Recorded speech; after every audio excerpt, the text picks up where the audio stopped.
Hi there, this is Matt, Louise's husband with HUSK. For those that don't know, I'm an osteopath, and we've just had a little look today at Louise riding, and you may notice with her seat position, left side of the pelvis is a good inch, couple of centimetres lower. On this rein it's quite noticeable, and that evens out the other way around on her opposite rein.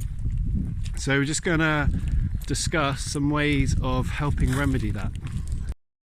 So we've seen that Louise is slightly low to the left, but the other thing to note with Skye that we have here, it's quite easy to also see the right hand side of the pelvis on movement is happy to drop and rock from the low back area dock side to the SI joint and the hip.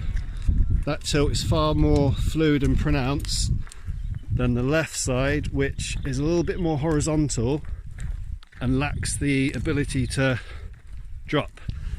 So the problem we have is it pony, is it rider, is it a bit of both, and what do we do to change that? Because if it isn't changed, the pair of them will continue ongoing and cause structural problems for one, other or both. So now that we have lots of time with no events or competitions going on, we're going back to basics with the exercise inspired from Equispire figure of 8, using the pole work in the middle. We've been walking now for a good 5-6 minutes, no more than walk. The idea being is that as Skye goes over the poles, she's on the bit, elongating the top line, rising up the core, and then engaging the hamstring muscles from the back. Over a period of time, it's progressive but slow, but it's starting to loosen off that little bit more on the left side, getting a better balance between left and right. It's a demonstration to show that we don't always have to work hard. A little bit of trot and canter, unfortunately, when the horse is not balanced, is only going to exacerbate further. So now that we all do have that little bit more time at home, a little bit of an exercise here, in walk, over poles, get the whole top line engaged and get that back end slightly more balanced. So what can the rider do? If we're looking to get the left side, which was at the beginning tending to drop, and we want to be more level, if the rider can bring both feet out of the stirrups, left side, the affected side, let's bring the knee out and up, please. See it abducting and bringing the knee out. What that naturally does, it brings something that tended to want to drop by bringing the hip up and out, levels off the pelvis. So if we can go in a very slow walk whilst keeping the leg there, please. It's making the rider's muscles from the deep muscles around the hip, going into the glutes, up into the low back and core, work probably as hard as they've ever worked. So we're just going to repeat that once more and get a side and front profile. So left leg out the stirrups, knee up, knee out. So try and get some good height from that knee, please. A little bit more. A little bit more. So that's working groin, hip flexors, glutes, low back muscles. And in doing so, it's bringing that pelvis up on that left side, which I think for Louise, that's where some muscle strength is lacking. So we're just going to do one more video to demonstrate a floor exercise off the horse. So Skye's been put to bed, loose and free and happy. Going back to the original question, was it rider or was it pony? So Louise, if you remember, was low on the left side in the saddle at the beginning of the exercise. Now, if you can sit down as if you're on a sofa with both legs up on the sofa, and everyone in this position has a preference, legs either going that way or legs going either the other. Now, if I go to the rear,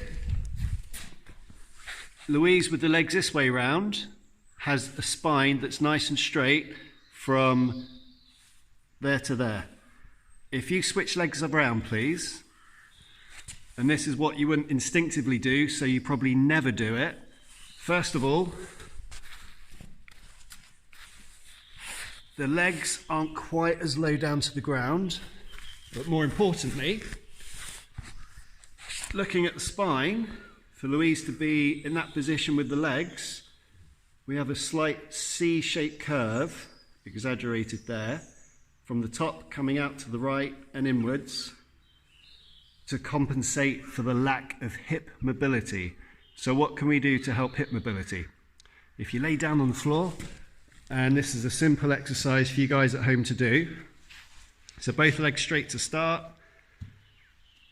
Bend in the left knee, foot by the right knee, and drop the hip out to the side. So this is left hip external rotation. Now that's good movement. If we try the other way around into internal rotation, so bringing the legs parallel, and the idea of this is the knee, we want to get down to the floor, and to compensate for Louise even to get to this position, which isn't very good, the pelvis has had to lift up a lot from the floor here. You can get this hand right underneath. In an ideal world, we want the hip to be a little bit freer, although don't fret too much, because internal rotation in a human is nowhere near as good as external rotation in a human. However, by encouraging that leg remaining parallel with the other thigh to come lower, but at the same time, we do need to keep that low as well. That's getting into the hip capsule, the hip ligaments, and the deep muscles of the hip, as well as the more superficial ones that we all know about, being the glutes, up into the low back. So how about the right leg? Leg straight, right knee up and out.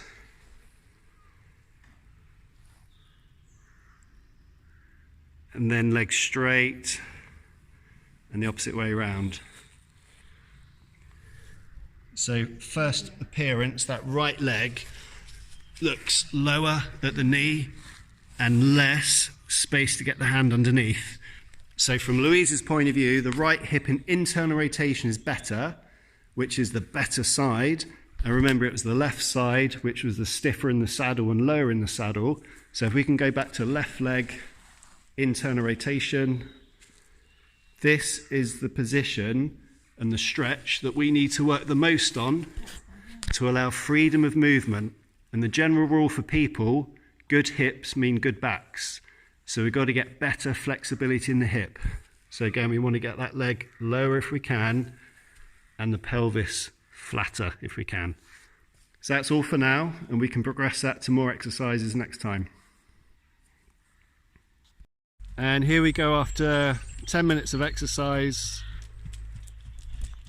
moving quite freely and fluidly. So just an example of not having to overwork with the intensity to get some flexibility and balance with the riding.